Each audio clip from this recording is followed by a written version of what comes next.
Alright, hey guys, my name is Shadow, and welcome back to Elite Dangerous. So today, we are here at Blackhide Base with the Dweller, and we're going to do some upgrades to the Anaconda. Now, I've already upgraded a number of things on this ship since we did the budget build videos for it, so it's really no longer a budget build. So since then, I've put these 7A thrusters on them and upgraded them to grade 3 dirty drive tuning, and I've also put on the 8A power plant and upgraded that to grade 1 overcharged. And what we're doing today is we're doing kind of a new weapon loadout for this. So previously we had 5 pulse laser turrets and we had 3 multi-cannons. So we had a class 4 and 2 class 3 multi-cannons. However, I've come up with something of a different idea for the weapon loadout of this ship. So we're still going to do the 5 pulse laser turrets. However, instead of 3 multi-cannons, I was thinking about 3 beam lasers because I've been doing the conflict zone massacre missions recently, and I've actually made quite a lot of money doing it. But a limitation in this ship for doing those kind of missions and like for a prolonged period of time is that with multi-cannons you run out of ammo. So that sucks. So what I want to do is use all energy weapons so we have no ammo. The problem with doing that just normally is the distributor draw and the power draw and stuff. So that's why we're here at the Dweller's base today. Now we've already upgraded our power distributor to grade 4 charge enhanced. And if you're wondering why not grade 5, well, it's because the materials for the grade 5 charge enhanced don't actually exist in the game. So I don't know, Frontier Development, get on that. Maybe actually put them in the game so that we can use that. But in the meantime, what we can do is make our energy weapons have less distributor draw. Now, what I was originally going to do for this was I was going to take all of the pulse laser turrets and upgrade them to grade 4 rapid fire. And we can go down here to grade 4 rapid fire, where we can see that if we do this, the distributor draw goes down by 20 to 40%, which is awesome. However, the thing about that is you need modified consumer firmware to do this. And I've been flying around for hours trying to find this, and I found 3 units of it. So if we were going to do this, we would need 8 units of it to do all of the energy weapons. And yeah, we can't do rapid fire in the beam lasers, but what we are going to do on the beam lasers is long range weapon grade 3. And that also takes modified consumer firmware. So I have 3 units of this, so we are going to do that on the beam lasers. But what we're going to do instead of grade 4 rapid fire is grade 4, it's up here, grade 4 efficient weapon. Now, this doesn't reduce the distributor draw as much as the rapid fire, but it is 11 to 31%, and it also reduces the actual power draw, which we're not in danger of hitting our power limit even without the weapons being upgraded, but we just need to get that distributor draw down. Now, this does reduce the DPS, well, potentially reduce the DPS slightly, and it also reduces the rate of fire. That's not great, it's not ideal, but we really just need to get the distributor draw down. So we have 5 lasers that we're going to start out with, and let me just make sure I've selected the right thing here. Okay, so we're going to start out with upgrading all 5 pulse lasers. So these are all turrets, all 5 of these. And then for our beam lasers here, these are all gimbaled. So we're gonna start out with upgrading these to grade 3 long range weapon. Okay, so originally my plan for the beam lasers was to upgrade them to grade 3 long range weapon. Now, when I was planning out all these upgrades, the website that I was using to look at the materials that I needed and plan out what upgrades I actually wanted to do was NRSCZ. But having just gotten here to the Dweller, I've noted a discrepancy between the actual upgrade and what it actually says will be the effects on the NRSCZ website. And what I'm actually talking about here is the distributor draw. So we're looking at long-range weapon grade 3 right here at the Dweller, and we can see that it's going to increase the distributor draw by 10 to 29%, basically. However, on the NRSCZ website, it says that the distributor draw for a grade 3 long-range weapon will actually decrease by 10 to 16%. So what's going on with that? That kind of throws my whole plan into disarray. So we can still go ahead and do the pulse laser. In fact, we can still go ahead and do all the upgrades that we plan to do. But I don't know how that's going to impact this now. That kind of throws a monkey wrench into my plans. So let's just go ahead and do all the efficient weapon upgrades, and that'll be that. So I've only got enough materials for one roll of each thing, basically. So that's fine, and that's only because it takes a long time for me to gather materials. So if you can gather more materials or whatever, then awesome. So I'm just gonna go ahead and do all these things, and then they will be done. So let's just do this, and really whatever the outcome is here, we'll have to take it. And wow, that kind of sucks. The DPS goes down by 4% when it could have increased a bit, but it didn't, and it made the thermal load increase.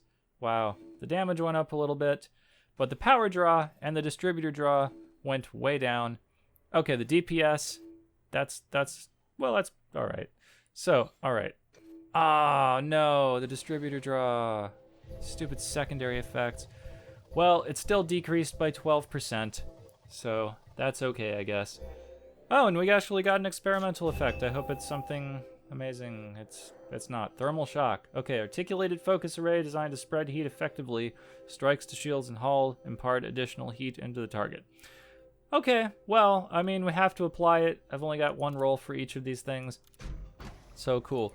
So in the next video that we do, we'll actually test these upgrades out. We'll go ahead and do the long range upgrades, and if they don't work, then I don't know, I'll take them off or replace those lasers or something like that.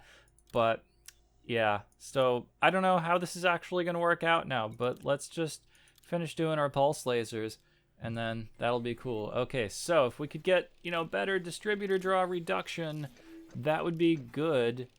And we seem to be getting sucky DPS. So the DPS can actually increase with the efficient weapon things, but it just isn't because RNG.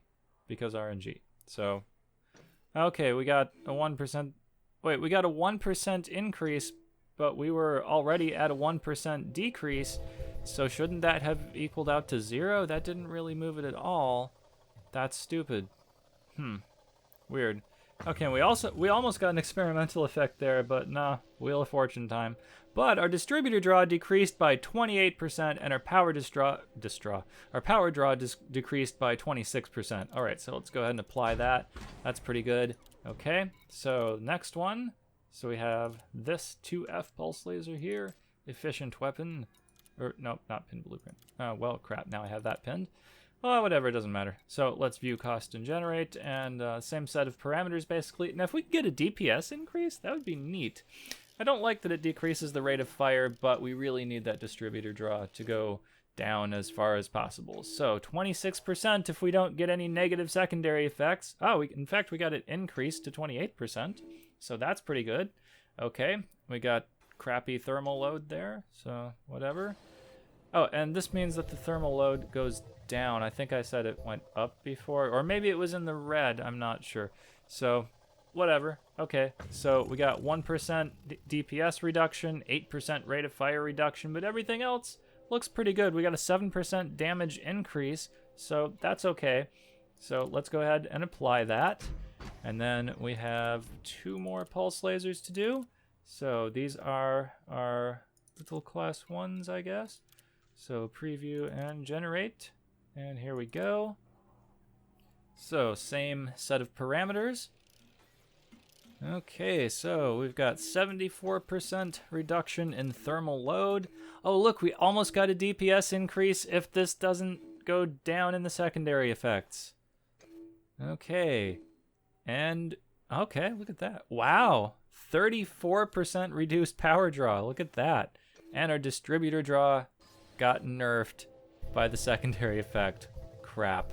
Well, it's still 19% less, so that's pretty good. I'm okay with that. And we just barely missed another experimental. All right, let's apply it. And we've got 1 more pulse laser to do. So, okay, here we go. 1 more pulse laser. And then we will go on to the beam lasers and stuff. So, thermal load is going to be first up, and then DPS. Now, this can go way up here, but it's just not, because it doesn't like us for some reason. I don't know. Whatever. 14%. This is the last one. Come on, give me something better than that. Mass reduction. Oh, okay, there we go. Look at that. 25. 25? I kind of think that this algorithm doesn't know how to add, maybe, because 14 and 14 should be 28, but we only got 25. And so, okay, and we got less than the minimum reduction in power draw. Wow, thank you so much, secondary effects, and you're not even going to give me an experimental, are you? Wow. That's amazing. Okay, great, we have to apply it. So at least we got some distributor reduction, so fine. Okay, whatever. So now, on to the beam lasers. So, crap, and these are going to increase the distributor draw. I don't know. So, what about the short-range blasters? Do we have... Oh, okay, we have materials for this. So let's see. This can increase the DPS by 11 to 23%, but the distributor draw will increase by up to 20%. But if we do long-range weapon, the distributor draw will increase by up to 29%, and the DPS will decrease. So in light of that, and seeing that we actually have these materials here, it sounds like somebody's moving the garbage can around outside. I'm actually more inclined to do the short-range blaster upgrade, and that also takes the modified consumer firmware. So yeah, I think we'll actually do this just because it increases the distributor draw less. Possibly. So yeah, let me know down in the comments what you guys would have done. Would you have gone with the long range, or would you have gone with the short range blaster?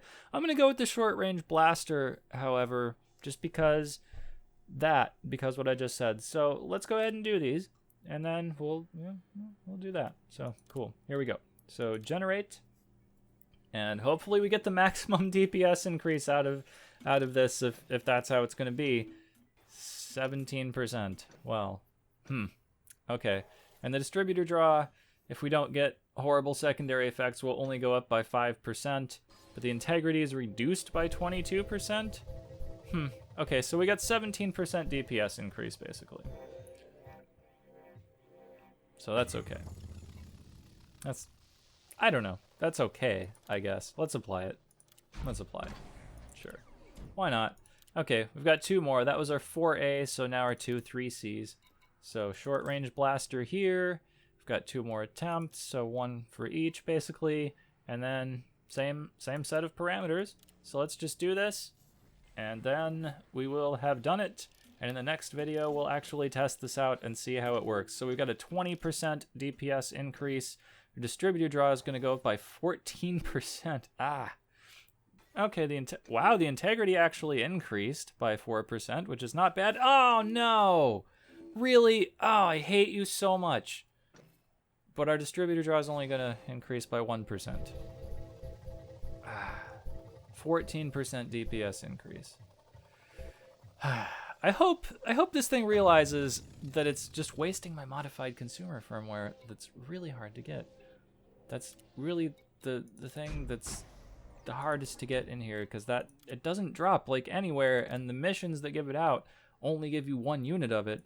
So yeah, that. So here's our last attempt on our last weapon. So let's go ahead and generate it. Let's do this. Give me something amazing, please. This is the last one. Okay, we've got 18% increase in DPS and 7% increase in distributor draw and 8% increase in integrity, which still goes down by 7%. Okay. Whatevs. Okay, at least we didn't get that DPS reduced this time. Oh, we got... Oh, wait. Wasn't that a blue thing? Am I hallucinating? Was that not blue? Okay, I guess it wasn't. Whatever. Okay, so we got an 18% increase in DPS and a 7% reduction or increase in distributor draw, and I don't really care about anything else. So, okay, let's go ahead and apply it, and then that is what we have. So, cool. Now, let's go back and let's exit this, and let's take a look at our modules tab over here and see where our power requirements are. So we're at 111% out of 100%. That's not too bad. So basically that's just shutting off 2 of our shield cell banks, so module priorities here, and that's 10%, and then just, like the fuel scoop or something like that, and then we're good. So, okay. In the next video, we'll try this out, but that's going to be it for this one, guys. So I hope you enjoyed it. Let me know what you thought down in the comments. Like it if you like it, dislike it if you disliked it. That's it for me, guys. Thank you for watching, and I will see you guys in the next one.